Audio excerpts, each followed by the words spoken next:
Hello அருள்மிகு ஸ்ரீ ஞானமூர்த்தீஸ்வரர் சமேத அம்மா குலசேகர மட்டத்தில் பாவித்துள்ள முத்தாரம்மன் தசரா பெருவிழாவை முன்னிட்டு நமது தூத்துக்குடி மாவட்டம் செய்திகளூர்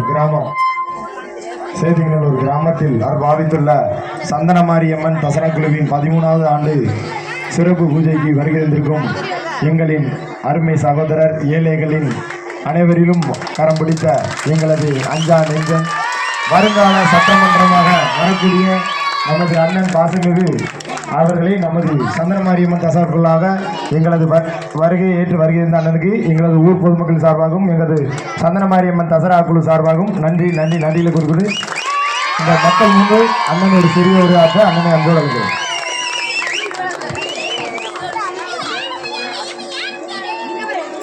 என்ன சொல்கிறதுனே தெரியலையே, அவங்களெல்லாம் பார்த்த உடனே ஷாக் ஆகிட்டேன். ரொம்ப சந்தோஷமாக இருக்குது. இந்த இடத்துக்கு வந்தது நான் கட்சிக்காரனோ வேறு யாரும் கிடையாது, உங்கள் சொந்தக்காரன். அதுவும் இந்த முத்தாரம்மனுடைய ரசிகன். நீங்கள் எல்லாம் ஒரு பக்தன். நான் உங்களெல்லாம் ரசிக்கிறதுக்கு தான் வந்திருக்கேன். நல்லா இருக்குது, சூப்பராக இருக்குது, இங்கே வேறு லெவலில் இருக்குது. நான் ஏதோ சும்மா செய்திகளோடு தான் நினைக்கிறேன். ஏதோ நிஜமாகவே நிறைய இடத்துக்கு போயிட்டு வந்திருக்கேன். இது என்னமோ உள்ளே பதுங்கி இருந்தாலும் சிங்கம் இங்கே தான் பதுங்கியிருக்கு நினைக்கிறேன். அதோட ரொம்ப நல்லா சந்தோஷமாக இருக்குது. வேலுநாச்சியாரே எல்லோரும் இங்கே தான் இருக்கீங்க. ஏதோ சேதிங்கநல்லூர் ரோடு இருக்குது அப்படின்னு தான் நினச்சிட்டு இருந்தேன். உள்ள ரைட்டாக தான் லெஃப்ட் திரும்பி பார்த்தா இங்கே புதையிலே இங்கே தான் இருக்குது. அவ்வளோதான். எல்லாத்தையும் பார்க்கும்போது ரொம்ப சந்தோஷமாக இருக்குது. வாழ்க்கையில் உங்களெல்லாம் மிஸ் பண்ணிட்டேன் நினைக்கிறேன் எவ்வளோ நாளாக. ஏதோ சேதிங்கநல்லூர் அப்படின்னு சொல்லுவேன். தம்பி டம்மாட்டுமான்னு நம்ம வீட்டில் வந்து கதவை தோண்டி அடிச்சு நொறுக்கிடுவாப்புல. இந்த திருப்பி என்னென்னு தெரியல, இங்கே வரணும்னு தோணுச்சு, வந்துட்டேன். ரொம்ப சந்தோஷமாக இருக்குது. உங்கள் பின்னாடி எப்போதும் இருப்பேன். வாழ்க்கையில் மறக்க முடியாத ஒரு நட்சத்திரமாக இருப்பேன். எத்தனை வருஷம் இல்லை, என்னுடைய தலைமுறையே இங்கே இருக்கும். அதில் எதுவும் மாற்றம் கிடையாது. ரொம்ப சந்தோஷமாக இருக்குது. உங்களுடைய வேண்டுதலில் தான் எனக்கு புண்ணியம் கிடைக்கும். நான் ஒரு நாளும் கும்பிட்டது கிடையாது, வேண்டினது கிடையாது, பூஜை பண்ணது கிடையாது, சாமியவே கும்பிட்டது கிடையாது. நீங்கள் கும்பிட்டா போதும், எனக்கு அந்த பாக்கியம் கிடைக்கும். கண்டிப்பாக உங்களை வச்சு தான் என்னுடைய லட்சியமே. வாழ்க்கையில் சம்பாதிச்சது ஒரே ஒரு சொத்து, நீங்கள் என் முன்னாடி இருக்கிறது மட்டும்தான் என் வாழ்க்கையில். எத்தனையோ பேரை பார்த்துருப்பீங்க, எத்தனையோ கார்லாம் வரிசையாக போவோம், வெள்ளை ஜிலிமாக இருக்கும். இது பாசக்கார காரு, எப்போ வேணாலும் எல்லோரும் வீட்டுக்கு வரும். மனசில் வச்சுங்க. இந்த தம்பி மாதிரி, இந்த அக்கா மாதிரி இவங்க பின்னாடி நான் எப்போதும் இருப்பேன். இந்த தசரா குழு அடுத்த வருஷம் இதோட பிரம்மாண்டமாக இருக்கும். இந்த தேவர் ஜெயந்திக்கு முதல் மாலை இந்த ஊரில் தான் போடணும்னு வச்சுருக்கேன். அது எந்த மாற்றம் இல்லை. ஒரு 50 காரில் வந்து முதல் மாலை வீட்டிலேருந்து கிளம்பின உடனே முதல் மாலை இங்கே போடணும் அப்படின்றது என்னுடைய லட்சியம். அட்டாயம் போடுவேன். அந்த இடத்த எடுத்து இன்னும் கொஞ்சம் மேலே கெட்டுவேன். அதையும் நான் செய்வேன். கண்டிப்பாக என்னால் முடியும், அதை நான் செய்வேன். அதை வேறு மாதிரி பண்ணி கொடுப்பேன். அதுக்கு எந்த இடத்துல எங்கே பெர்மிஷன் வாங்கணுமோ அங்கே நான் வாங்குவேன். அந்த வேலையை ஸ்டார்ட் பண்ணுவேன். அது வேறு மாதிரி இருக்கும். அது யாரும் இனிமேல் அது ஒரு குலதெய்வம் மாதிரி. அந்த மண்ணு தின்னு வளர்ந்த ஒரு மனிதன் அப்படின்னா அது நான் மட்டும்தான். வரலாறு இருக்குது. பிறந்தது தான் இங்கே எங்கேயா திருநெல்வேலி கிட்டக்குள்ளே எங்கேயாவது காடு.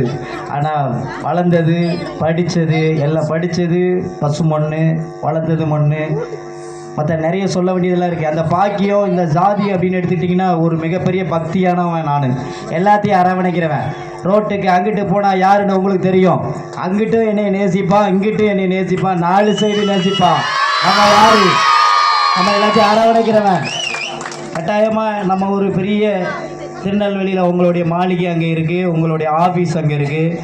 நீங்கள் எப்போ எந்த ராத்திரி கூப்பிட்டாலும் கண்டிப்பாக நான் வருவேன். உங்கள் பின்னாடி எப்போதும் இருப்பேன். சும்மா மைக்கு கிடச்சிட்டுன்னு பேசிட்டுன்னு 7ஆம் நம்பர் பஸ்ஸை பிடிச்சிட்டு ஓட மாட்டேன். கட்டாயம் உங்கள் தம்பி, உங்கள் அண்ணன், உங்கள் தம்பியாக இருப்பேன். உங்களுக்கு எப்போதும் உறுதுணையாக இருப்பேன். நான் யார், என்ன ஏது, வரலாறு நிறைய இருக்குது. நான் யார் பிள்ளைன்றதும் தெரியும். நீங்கள் யாரை வணங்குறீங்களோ அவனுடைய பிள்ளை தான். நான் ஏன் இப்படிலாம் ஊராக கோயிலுக்கு செய்கிறேன் அப்படின்னா அதுக்கு ஒரு பெரிய பாடமே இருக்குது. லைஃப்பில் மறக்க முடியாத பாடம் இருக்குது. சும்மா ஏதோ 150 ரூபா கையில் இருக்குது, கட்சிக்காரன் அப்படி இப்படிலாம் கிடையாது. இந்த அம்மாவுடைய ஒரு பெரிய ரசிகன் நான். அது வாழ்க்கையில் மறந்துட வேண்டாம். தென் மாவட்டத்தில் மிகப்பெரிய அத்தனை பேருக்கு ஒரு ரசிகனாக இருப்பேன் நான். அதுக்கு ஒரு எடுத்துக்காட்டு வரலாறுலாம் இருக்குது, நிறைய இருக்குது. சொல்லுவோம், கொஞ்சம் கொஞ்சமாக சொல்கிறேன். நீங்கள்லாம் பக்தனாக இருக்குது, எனக்கு ரொம்ப சந்தோஷமாக இருக்குது. ஆடு பார்த்தாலே ரொம்ப வேறு லெவலில் இருக்குது. பாப்பா கீப்பாலாம் பார்த்தா ரொம்ப சூப்பராக இருக்குது, ரொம்ப நல்லா இருக்குது. அடுத்த வருஷம் அந்த முளைப்பாரி அப்படி இப்படின்னா அவங்களுக்கு ஃபுல்லாக ட்ரெஸ்ஸு நம்ம தான் ஸ்பான்சராக இருக்கோம். அப்புறம் எடுத்துக்கிட்டிங்கன்னா இந்த சிறுவைகுண்டத்துலலாம் பார்த்துட்டிங்கன்னா இந்த சைக்கிளில் வரும்போது பைக்கில் வரும்போது எனக்கு ஐடென்டிஃபை இல்லாத டைம்லாம் என் பேரில் செட்டு இருந்துச்சு. அந்த செட்டு இன்றைக்கு வரைக்கும் என் பேரில் தான் போயிட்டுருக்கேன். அங்கே பூக்குழி எடுக்குது, இது முளைப்பாரி வளர்த்துட்ருக்காங்க. அவங்களுக்கெல்லாம் நம்ம ஒரு என்கேஜ் பண்ணிகிட்ருக்கோம். கட்டாயமாக உங்கள் பின்னாடி சேதிங்கநல்லூரில் இந்த மாதிரி கூட்டம் உங்களுக்கு சொல்லவே வேண்டாம். நாளைக்கே போல முளைப்பாரி போட்டிங்கன்னா எடுத்து வந்துடுவேன். அதில் எந்த மாற்றம் இல்லை. சரியா? எல்லாத்தையுமே மிஸ் பண்ணுறேன். வாழ்க்கையில் அக்கா தங்கச்சி இல்லைன்னு சொல்லி ரொம்ப ஃபீல் பண்ணியிருக்கேன். இப்போ கோடான கோடி அக்கா தங்கச்சி இருக்காங்க. நிறைய அக்கா தங்கச்சிக்கு நானும் ஒரு பொங்கப்பொடியாக இருக்கேன். கண்டிப்பாக என்னுடைய இதுலேருந்து உங்களுக்கு எல்லாத்துக்குமே அக்கா தங்கச்சிக்கு பொங்கப்பொடி வரும். மஞ்சள் சேலைன்னா ஒரு 1,00,000 சேலை எடுக்க வேண்டியிருக்கும். அந்த காலம் வரும்போது எல்லாத்துக்கும் செய்வேன். ரொம்ப சந்தோஷமாக இருக்குது. கண்டிப்பாக வாழ்க்கையில் எல்லாத்தையுமே மிஸ் பண்ணியிருக்கேன். ஏதோ புதையல் மாதிரி இங்கே ஒரு 500 ட்ரிப்பு போயிருக்குவேன். உள்ள திரும்பினோடனே முடிவு பண்ணிட்டேன், நம்ம தாண்டா சட்டமாண்டா, எவனாலையும் முடியாதுடா. இது பெரிய ஒரு சட்டத்தொடர். எந்த மாற்றமும் இல்லை. நான் எந்த தொகுதியில் சட்டமன்றமாக இருந்தாலும் செய்திக்கு மறக்க மாட்டேன். வாழ்க்கையில் என்ன அப்படின்னா, என்னுடைய வாழ்க்கையில் எடுத்துக்காட்டு முதல்ல என் வீட்டில் வந்து செட் அடிச்சிச்சு அப்படின்னா அது செய்திக்கு நல்லூர் தான். அதை மறக்கவே மாட்டேன். கட்டாயம் அதில் ஒரு வார்த்தை சொன்னேன், தம்பி காலையில் பார்க்க போகிறோம், இப்போ வேண்டாம் ஐயாண்ணா. அப்படிலாம் இல்லைண்ணா, எல்லாருமே உங்களை எதிர்பார்க்குறாங்க. வண்டியை திருப்படா லெஃப்ட்டு அப்படின்னா இங்கே பாஞ்சு வந்துட்டோம். ரொம்ப சந்தோஷமாக இருக்குது. எல்லாத்தையுமே மிஸ் பண்ணுறேன். வாழ்க்கையில் ஒரு நாள் இன்னும் ஒவ்வொரு நாளும் ஒவ்வொரு வீடாக வருவேன். கண்டிப்பாக எந்த ராத்திரி எந்த வீட்டுக்கு அக்கா தங்கச்சி எல்லாத்தையும் பார்க்க வருவேன். நான் உங்களை எல்லாம் மிஸ் பண்ணேன். இப்போ இந்த நேரத்தில் இந்த சன்னிதானத்தில் உங்களை பார்த்துருக்கேன். அடுத்த திருப்பு வரும்போது வேறு லெவலில் வருவேன். கட்டாயமாக வருவேன். அது வரும்போது உங்களுடைய பையனாகவும் உங்களுடைய அண்ணன் தம்பியாகவும் அப்படி தான் நான் வருவேனே தவிர எவ்வளோ பெரிய இடத்துக்கு போனாலும் வாழ்க்கையில் மறக்கவே மாட்டேன். எல்லாத்தையுமே நேசிப்பேன், எல்லாத்தையும் அரவணைப்பேன். என்னுடைய குணமே வேறு. எனக்கு குடும்பம்னு எடுத்துக்கிட்டிங்கன்னா இங்கே இருக்க எல்லாருமே என் குடும்பம் தான். அதுதான் வாழ்க்கையில். அது பரவாயில்ல. என் வீட்டுக்கு வந்துட்டு உங்கள் பையனங்கன்னு கேட்டால் உங்களுக்கு தண்ணி கிடைக்காது.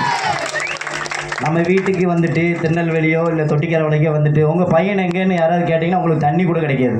ஏன் பையன் கிடையாது, உங்கள் பையன் அப்படின்னு சொல்லுவாங்க. அது ஒரு மிகப்பெரிய ஒரு இது. சரி, ஓகே. எல்லாத்தையும் பார்த்தோன்னே ரொம்ப சந்தோஷத்தில் நிறைய மறந்துட்டேன். எங்கே அடுத்தல நான் எங்கே போனோன்னு தெரியல. ரொம்ப சந்தோஷமாக இருக்கேன் வாழ்க்கையில். ஜெய்ஹிந்த். நன்றி. ஜெய்ஹிந்த்.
Ani